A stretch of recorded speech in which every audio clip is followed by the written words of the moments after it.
నమస్తే మిత్రమా. ఈరోజు మనం ఒక చక్కటి రామచిలుక కథ చెప్పుకుందాము.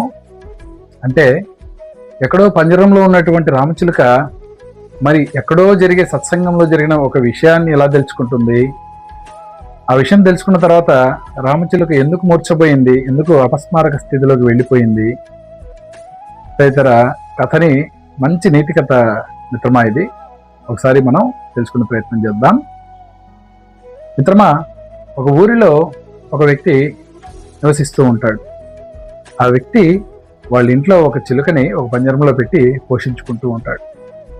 అతను ప్రతిరోజు మంచి సత్సంగాలకు వెళ్ళి వస్తుంటాడు. ఒకరోజు ఆ చిలుక అడుగుతుంది, యజమాని ఎక్కడికి మీరు ప్రతిరోజు వెళ్ళి వస్తుంటారు అని అడుగుతుంది. నేను ఇలా దేవుడి గురించి తెలుసుకునేదానికి, మంచి మాటలు మంచి విషయాలు తెలుసుకునేదానికి సత్సంగాలకు వెళ్ళి వస్తుంటాను, రేపు కూడా వెళ్తాను అని చెప్తాడు. అప్పుడు చిలక, యజమానిని నాకు ఒక చిన్న కోరికను తీరుస్తారా, ఒక చిన్న సహాయం చేస్తారా అని అడుగుతుంది. అప్పుడు యజమాని సరే దానికే భాగ్యం, చెప్పు అడుగు అని అంటాడు. అంటే ఆ చిలుక, రేపు మీరు సత్సంగానికి వెళ్ళినప్పుడు మీ గురువుగారి దగ్గర నాకు స్వేచ్ఛ ఎప్పుడు లభిస్తుందో ఒకసారి కనుక్కొని నాకు చెప్తారా అని అడుగుతుంది. అలాగేనని అంటాడు ఆ వ్యక్తి. మరుసటి రోజు యథావిధిగా అతని కార్యక్రమాలన్నీ ఇంట్లో చూసుకొని సత్సంగానికి బయలుదేరి వెళ్తాడు.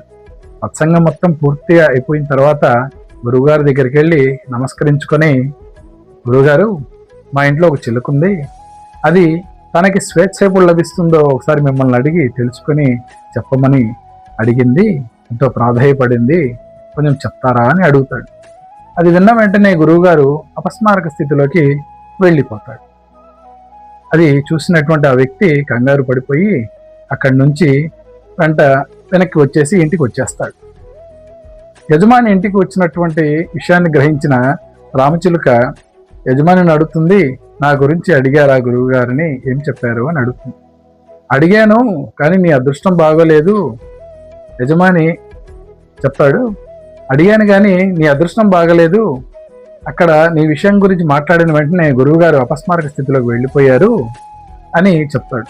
దానికి చిలుక అయ్యో అవునా అనేసి గమనైపోతుంది. మరుసటి రోజు యథావిధిగా మళ్ళీ సత్సంగానికి బయలుదేరిపోయి ఆ వ్యక్తి చిలుక యొక్క పంజరం వైపు చూస్తే ఆ లోపల చిలుక కూడా అపస్మారక స్థితిలో పడిపోయి ఉంటుంది. చిలుక చనిపోయిందేమో అని అతను చిలుకను బయటికి తీసి నేల మీద ఉంచుతాడు. వెంటనే ఆ చిలుక ఏం చేస్తుంది, తుర్రున ఎగిరిపోతుంది. వెంటనే ఈ వ్యక్తికి ఏదో అర్థం కాక అటు సత్సంగానికి కూడా సమయం అయిపోతుంది అనేసి వెళ్ళిపోతాడు. సత్సంగం అంతా అయిపోయిన తర్వాత గురువుగారు ఇతని గుర్తుపెట్టి పిలిచి, ఏనాయనా నీ చిలుక ఎలా ఉంది, ఎక్కడ ఉంది అని అడుగుతాడు.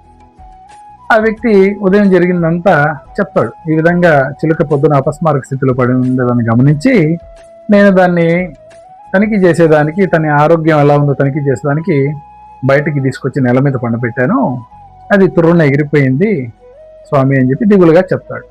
ఇప్పుడు ఆ గురువుగారు చిరునవ్వు నవ్వి, నీకంటే మీ చిట్టి చిలుకకే తెలివి ఎక్కువగా ఉన్నట్టుంది, తను నేను ఇచ్చిన చిన్న సూచనని అర్థం చేసుకొని ఆచరణలో పెట్టి స్వేచ్ఛ పొందగలిగింది. మీరు ఎన్నో రోజులుగా సత్సంగానికి వస్తున్నారు కానీ సాధన ఏది చేయకుండా ఈ ప్రపంచంలోనే ఈ భ్రమ అనే ఒక పంజరంలో పడి కొట్టుమిట్టాడుతున్నారు అని అతనికి అర్థం కాని విధంగా చెప్తాడు. అది విని ఆ వ్యక్తి తలదించుకుంటాడు. ఆ తర్వాత అక్కడి వారందరూ ఎవరిళ్ళకి వాళ్ళు వెళ్ళిపోతారు. చూసారా మిత్రమా, సత్సంగం అంటే దాని యొక్క ముఖ్య ఉద్దేశం ఏమైంటుందంటే కేవలం భక్తి కోసం మాత్రమే కాదు, కాలక్షేపం కోసం, అంతకంటే కాదు. మనం నిత్య జీవితంలో ఎన్నో అంధకారాలని, అజ్ఞానాన్ని, భ్రమలని, వీటి నుండి బయటపడి భగవంతుడికి ఒక్కొక్క అడుగు భగవంతుడికి దగ్గర అయ్యేదానికి వాడుకోవాల్సినటువంటిది ఈ సత్సంగం అనేది.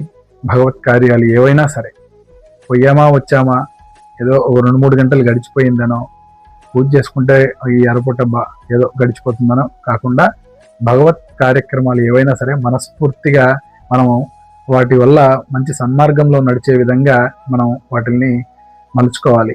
మన పిల్లలకు కూడా ఆ సన్మార్గంలో ప్రయాణించేటట్టుగా సమయానుకూలంగా చెప్తూ ఉండాలి. అప్పుడే సమాజం బాగుంటుంది. మిత్రమా, ఇటువంటి ఎన్నో మంచి మంచి విశేషాలతో మన ఛానల్లో చర్చించుకుందాం మిత్రమా. అంతవరకు ఇంకొక వీడియోతో మళ్ళీ వచ్చే వరకు సెలవు. నమస్కారం.